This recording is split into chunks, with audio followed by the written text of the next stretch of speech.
Let's talk about control flow and an example of a control flow structure in C++, the if-else statement. So far in the code we've looked at, our variables and assignment statements, the flow of the code is sequential. We're going to execute everything in order. So with this small example I have here of the 3 assignment statements, the first one's going to execute assigning 7 to x, the next one assigning y to 5, and finally z, which is equal to x plus y. This is going to happen in order.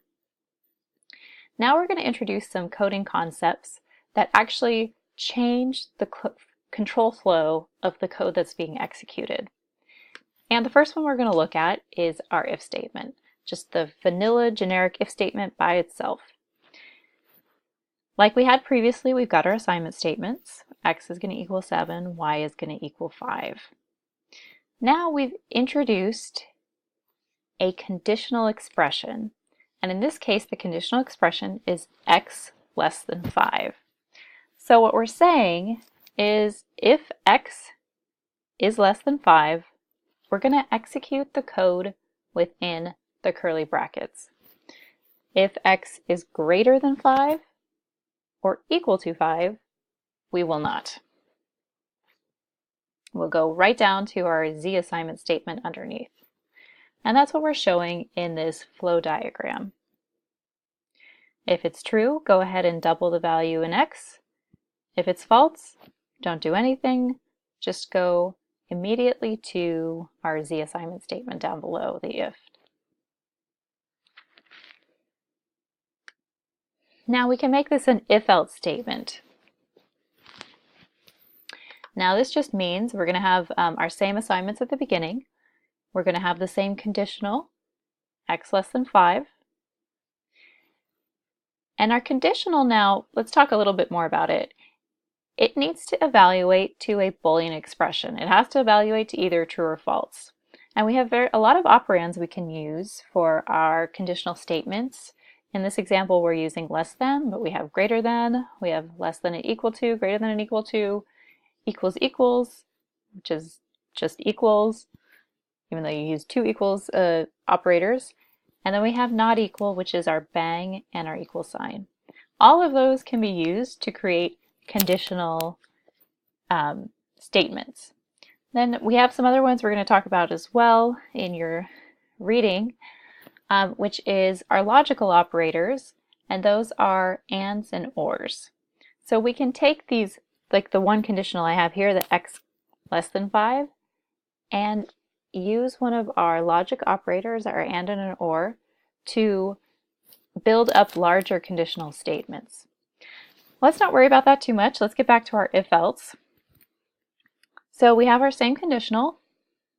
If x happens to be less than 5, we're going to double the value of x. If not, we're going to jump into our new else clause. And in this else clause, instead of doubling the value of x, we're just adding 2 to it.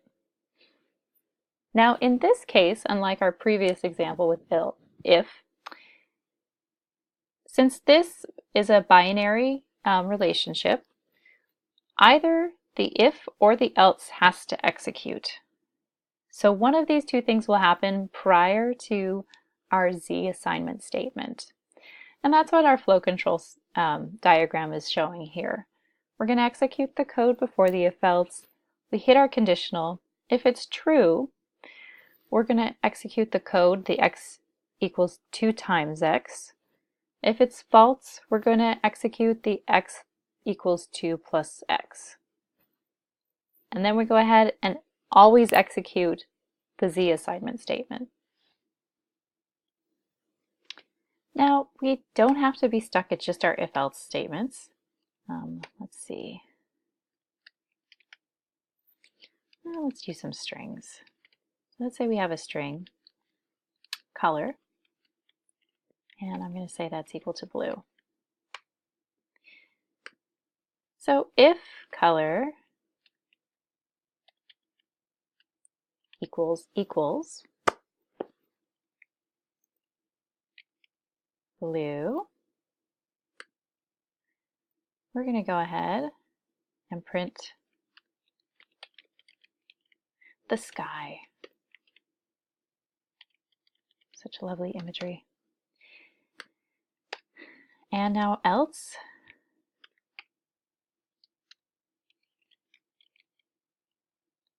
We're going to print out must be a cloudy day.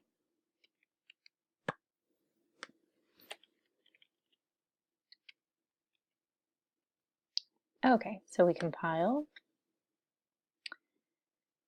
and we run this. And if you can see in my window here, it says, the sky, hello world. Okay, so if we go back to our code, our string is equal to blue. It matched, so we printed the sky. And now, otherwise we would have printed cloudy day.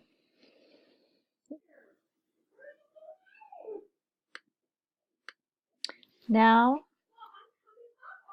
if this is, now we've added another clause, the else if clause. And here I'm saying else if the color is red. So our first if checks if it's blue. Now we're going to check against the string red. And if it is, we're going to print out must be a sunset. So I've gone ahead and changed the color to red. And so we would hope to see our else if execute. Let's see what happens. We rebuild.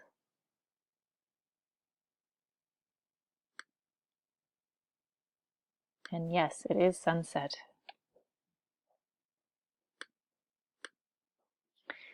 So what happened there? So we had our initial if else, and then I added what is called an else if clause. Our else if is only going to execute, we're only going to even look at this conditional statement if our initial one is false. If our initial one is true, we're going to go ahead and execute that and jump out of our if statement. So we've taken a look at some of the basic flow control structures in C++, our if statement, our if else statement, and our if else statements. And of course you can nest these. You can have an infinite number of else if clauses in your if statement. It's good practice to have an else clause if you have an if, because that means you're handling both conditions. You're handling the true and the false. But it's not necessary, it's not required. So, and remember, you can use all sorts of different comparisons and operators in your conditional statements. We used less than, we've used equals here. You can use characters, you can use doubles. You know, the types are, as long as you have something that evaluates to true or false within the parentheses, it's valid syntax. Have fun with your control flow.